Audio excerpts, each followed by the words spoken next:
Alright, in this video I'm going to be modifying this very heavy 20-inch Zildjian ping ride.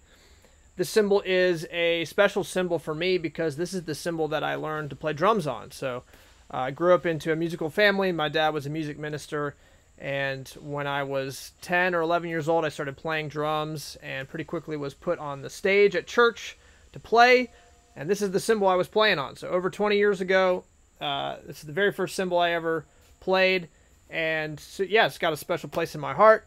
And the church reached out to me recently to have me modify it because church music nowadays is a lot less ping ride-esque. So what I'm going to do is shave this thing down. It currently weighs 2,600 grams. I'm going to shave it down probably 800 grams at least, maybe even more. Do some hammering to add some complexity. And I figured I would show you guys a little bit of that process. So let's check it out, see what we think. Then I'm going to pop it on the lathe.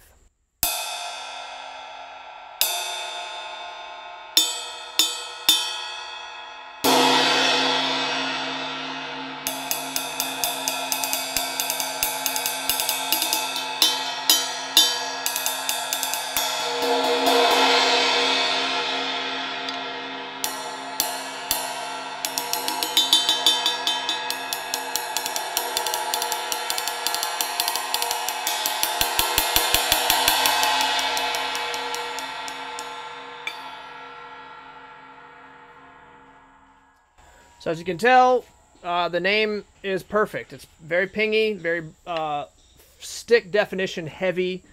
This cymbal is a great kind of cymbal if you play in a classic rock band, you play in a Styx cover band or whatever it is. This cymbal would be great. That stick definition is always going to be on top. It's going to cut through electric guitars. It would be great for that kind of music. These kinds of cymbals, when they're this heavy, they have a very present drone that sits underneath the sound, and that drone is annoying when you're in on top of it playing it. You can really hear this separation because of just how much weight there is. There's this very vast separation between the stick definition, the high pingy sound, and then this very low drone that sits way below it. So the idea with or the goal, the result I would say of taking this way down is going to be that sound gets integrated. That low hum is going to be integrated into the cymbal. It is going to tend to be a little hummy because of the shape that it has. Profile shapes never really show up well on these videos, but this is a tall cymbal. Definitely a tall shape. Tall shaped cymbals have higher pitches, and they also tend towards a kind of that dragon's breath ka kind of sound when it's really thin.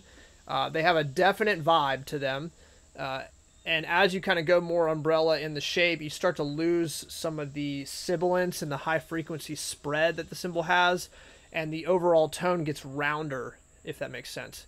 I'm going to do a video in the future just diving into profile heights and playing examples of really tall ones, really low ones, just so you guys can hear what I mean when I say these terms. So anyway, so that's enough talk on this guy. Let's I'll put it on the lathe. I'm going to be shaving it down a lot. I won't show the whole process, but I'll show a little bit of it, and then we'll see what it becomes.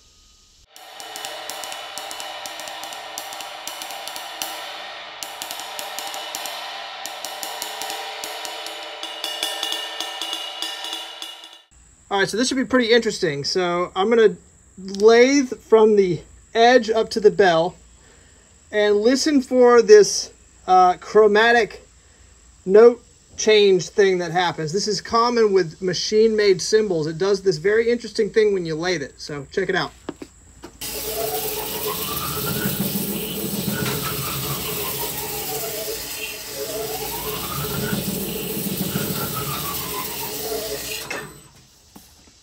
Pretty wild, huh?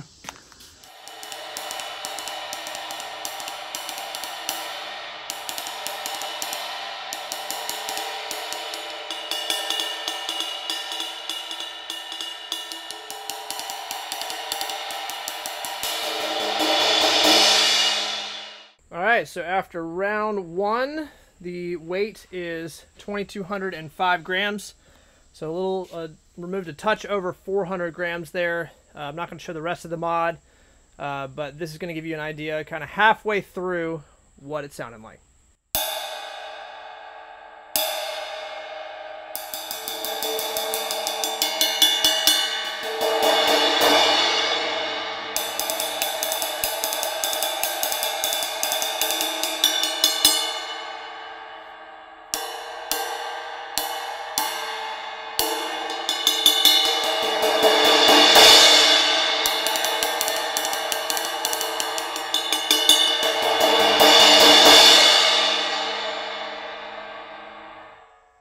Can't really hear it over the, I don't think you can hear it over the video, or see it over the video rather.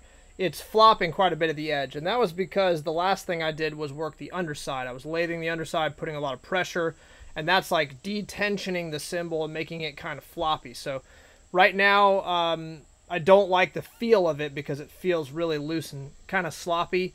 So as I go through the mod, I do the hammering, I do additional lathing. What I'm really going to be looking to do is to dial in the type of stiffness that I want in the cymbal. I don't want it to be super, super stiff because it's not going to function as a good crash.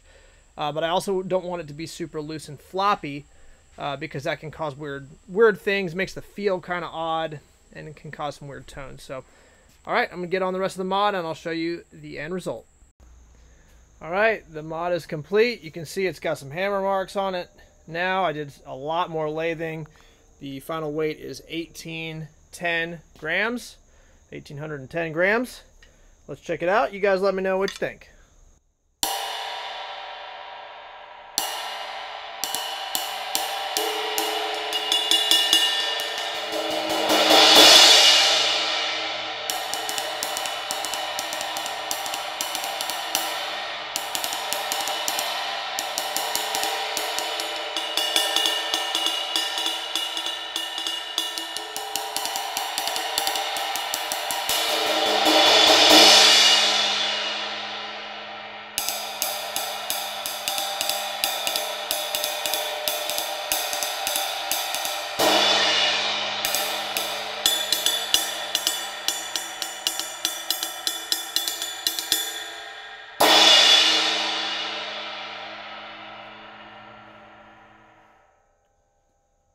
You might be able to hear through the phone. It's got a little bit of a hum.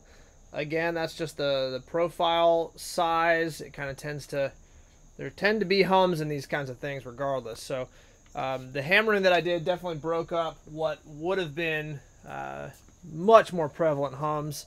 And then also kind of the thing with the hammering is you got to be careful not to do so much that you end up raising the profile even more, because then you get into even bigger problems with hums. So I think I got this kind of dialed as best I can, and overall I'm liking it. I really like the clarity of the stick here. As you get up near the bell, you start to hear some hums and notes.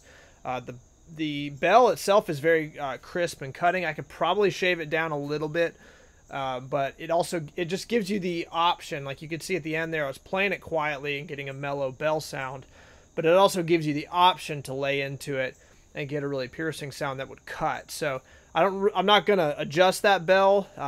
Just gives the cymbal a little bit more flexibility.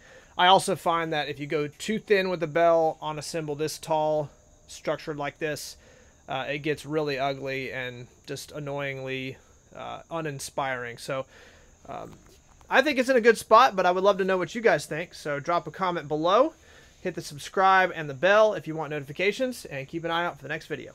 Thanks.